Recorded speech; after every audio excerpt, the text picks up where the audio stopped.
Next on the Delaware Way, the head of the Chamber of Commerce says regulations are stopping businesses from coming to Delaware and a recycling crisis. This is the Delaware Way. Welcome to the Delaware Way. I'm Larry Menti. How's the economy doing in Delaware? How is it affecting businesses? What is the business climate in Philadelphia? For the answer to those and other questions, we go to the Chamber of Commerce President, Mike Quaranta. Thank you so much for coming back. I really appreciate it. Thanks, Larry. All of the above, how are we doing?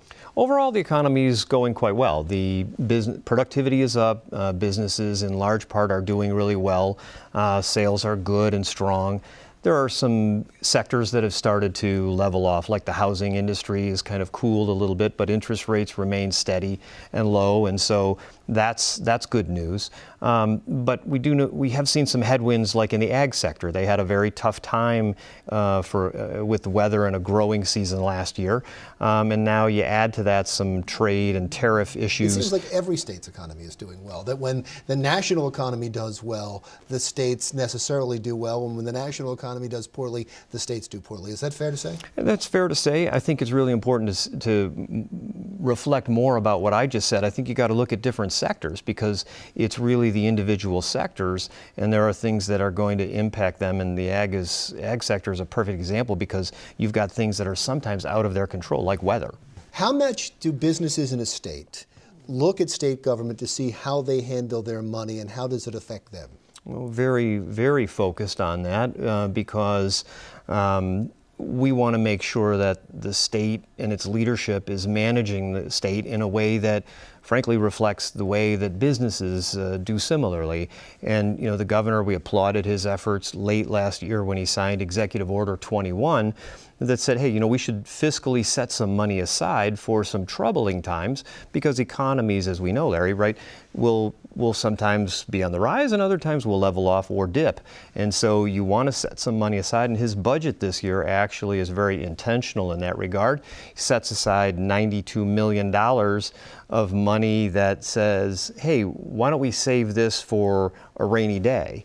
Because when the economy does level off, or when there is an inevitable dip, frankly, that's the last time you should be asking businesses and consumers to pay more, because they're going to be struggling at that time too. So by managing this in a more fiscally sound way, those are some steps that we very much support. You're concerned about that because if the state doesn't handle its own budget well, they're still going to need to make money to run some programs, and then they would come after businesses. That's exactly right. And I don't know if I'd say they come after us, but yes, well, they're going to look for us, right? I mean, they're going to look for ways in which to raise revenue, and that's exactly right. And there are some efficiencies that we very much want them to focus on. For example, there are departments and agencies that have not had infrastructure improvements in their technology for quite some time. We know that federally, for example,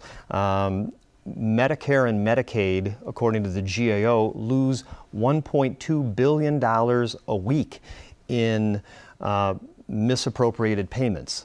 So if you look at that, that's $60 billion a year.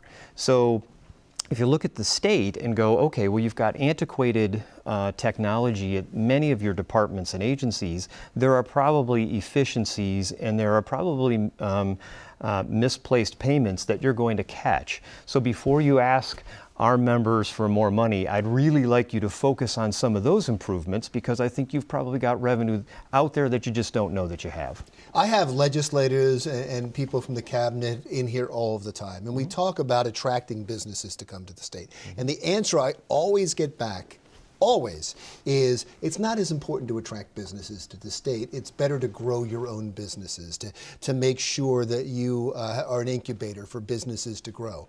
Which always leads me to believe, okay, you're not attracting businesses. Mm-hmm. That answer is because it's not happening. Are we not attracting businesses like we should to the state? So we're attracting some, but we had a good question. We had an event last October called Developing Delaware, and we'll repeat it again this coming October. And we had some outside site selectors who came in And the governor, to his credit, stayed all 3.5 hours, and he actually moderated a panel with the outside site selectors. And his question to them was, okay, how are we doing? Are we part of the discussion? The site selectors quite interestingly said, we're really not site selectors, we're site eliminators. And even better for the discussion. And yeah, correct. Yeah. And he said, look, they said, to summarize, oftentimes Delaware is not part of the conversation. There has to be an intentional marketing campaign. And also there's a gold standard that your competitors are using where they've got businesses that will be ready to put the shovel in the ground after 6 months. So we're proposing and working with others to develop a program with the departments and agencies in the state to get the state ready, what we're calling Delaware in 6, through the DENREC, DelDOT process and others within 6 months, so business can start to break ground and actually open their doors maybe after a year and start hiring people. That's fascinating because you keep hearing from the President of the United States that it is deregulation that helps businesses. That's a perfect example of it. That's what they're talking about, that the regulations stand in the way of businesses happening, but these seem to be what you're talking about, state regulations that have to be redone. There's state regulations, and I want to be clear, we are not ever going to be part of anything that puts public health or safety at risk.